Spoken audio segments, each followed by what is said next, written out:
Welcome to today's Explainer. I'm so thrilled you're here because we're about to look at something you probably think you already have totally figured out. You likely think of vitamin C as just that fizzy, orange-flavored tablet you drop into a glass of water the second you feel a sniffle coming on. But today, we're going to dive into the hidden architecture of the human body and uncover a really surprising truth about vitamin C. Because it turns out, this nutrient goes way, way beyond just being a common cold remedy. It's actually fundamental to your entire physical structure. Okay, let's dive right into this bizarre evolutionary quirk. If you take a step back and look at the animal kingdom, the vast majority of animals actually produce their own vitamin C internally, straight from D-glucose. Like a dog or a cat, they don't ever need to eat an orange to get it. But humans belong to this very exclusive, honestly kind of random club of animals that cannot make it at all. We share this very specific biological inability with other primates, guinea pigs, and, believe it or not, fruit bats. So why are we grouped with guinea pigs and fruit bats? It all comes down to a missing piece of biological machinery. We completely lack an enzyme called gulonolactone oxidase. Now, that's a mouthful, right? But this is the absolutely crucial enzyme necessary for vitamin C biosynthesis. And because we're missing this one specific enzyme, we literally cannot manufacture a single drop of vitamin C inside our own bodies. We are entirely 100% dependent on pulling it from our daily diet just to survive. Section 1. The body's hidden architecture. Building the mortar of life.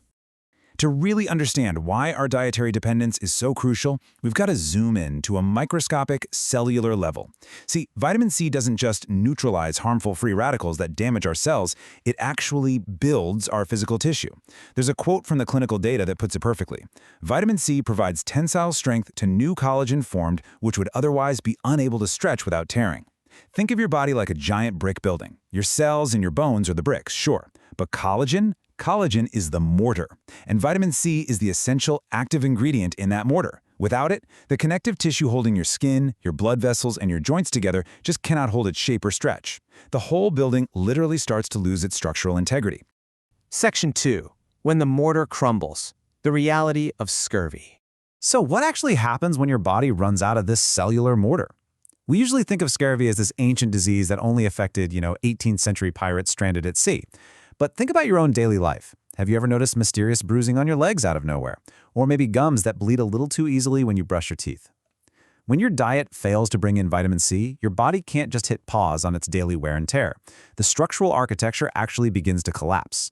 The clinical signs of this collapse, which is formally called scurvy, are pretty stark. You start to see weakness, fatigue, and malaise as the body desperately struggles to maintain itself. You get red, swollen, and bleeding gums. You see unexplained bruising and vascular fragility. And vascular fragility is literally just your blood vessels becoming too weak to hold blood inside them. Wounds just stop healing. In severe cases, it even leads to bone fractures and hemorrhage. These aren't just random symptoms of being sick. They are literal physical manifestations of the body's collagen tearing apart because the mortar has completely failed. Now, you might be thinking, well, I drink orange juice, so I'm totally fine. But consider this for a second. A recent, truly fascinating study out of Australia looked at patients attending a high-risk foot clinic, and they found a shocking 50% vitamin C deficiency rate among these patients. Half of the people who were actively trying to heal severe wounds didn't even have the basic biological building blocks in their system to repair their own tissue. Section 3. Healing wounds and ulcers. Rebuilding the foundation. If a lack of vitamin C prevents healing, does that mean targeted supplementation can rebuild the foundation? Well, think about the baseline we're working with here. For adults over 19, the standard recommended dietary intake in Australia is just 45 milligrams a day. That is the bare minimum just to prevent outright scurvy.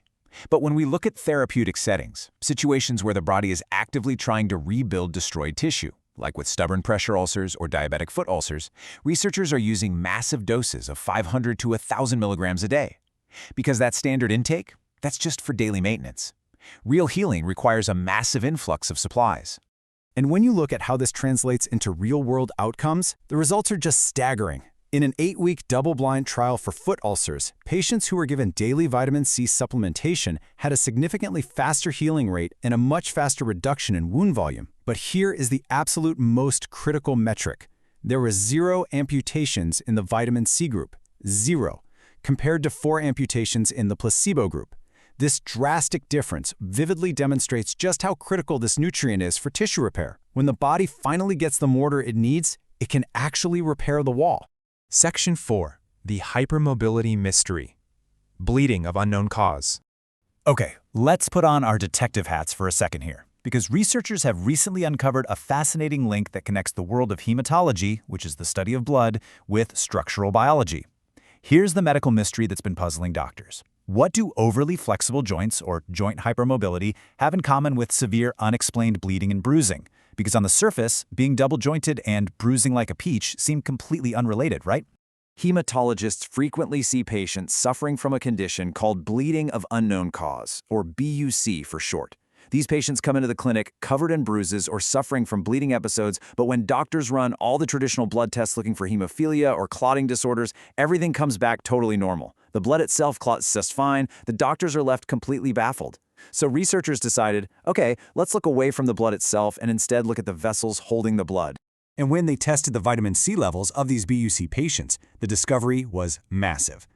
Their levels were significantly lower than those of healthy individuals. Healthy controls were sitting at a median of 76 micromoles, while the bleeding patients were all the way down at 56 micromoles, with some showing severe deficiency. The issue wasn't the blood at all, it was the structural integrity of the blood vessels. When they finally connected the dots, a stunning clinical picture emerged. These patients with low vitamin C didn't just bruise easily. They correlated heavily with generalized joint hypermobility. They had abnormal skin extensibility, stretchy skin. They tested positive for vascular fragility. The researchers realized they were actually looking at patients with hypermobile Ehlers-Danlos Syndrome, or hEDS. The running theory now is that because of low vitamin C, which might be driven by genetic variants affecting how their bodies transport the vitamin, the mortar of their joints and blood vessels is simply failing. It's a connective tissue disorder, deeply tied to this one essential nutrient. Section 5. Safe supplementation strategies. More isn't always better. Now, hearing all this, you might be tempted to run straight to the pharmacy and start taking massive handfuls of vitamin C to bulletproof your joints and skin. But in medicine, more isn't always better. We absolutely have to look at the safety data from institutions like the Mayo Clinic. While vitamin C is generally very safe, taking megadoses, anything over 2,000 milligrams a day, raises some serious side effect risks. In some folks, high doses can actually crystallize and cause kidney stones. And because vitamin C increases iron absorption, it's actually downright dangerous for patients with hemochromatosis who already have way too much iron in their blood. It also carries risks for people with a specific genetic G6PD deficiency. Plus, very importantly, it can interfere with critical medications, making things like chemotherapy, statins for cholesterol, and blood thinners like warfarin a lot less effective. The takeaway here? Supplementation needs to be smart, targeted, and definitely discussed with your doctor. We've seen how a single missing enzyme in our evolutionary past made us entirely reliant on our food to literally hold our bodies together. We've seen how this microscopic mortar can heal deep wounds, and how its absence leaves our joints flexible but fragile. It really makes you wonder, doesn't it? If a simple vitamin holds the key to our entire physical structure, what else is our daily diet quietly building or breaking? Thank you so much for joining me on this explainer. Keep learning, stay curious, and I'll see you next time.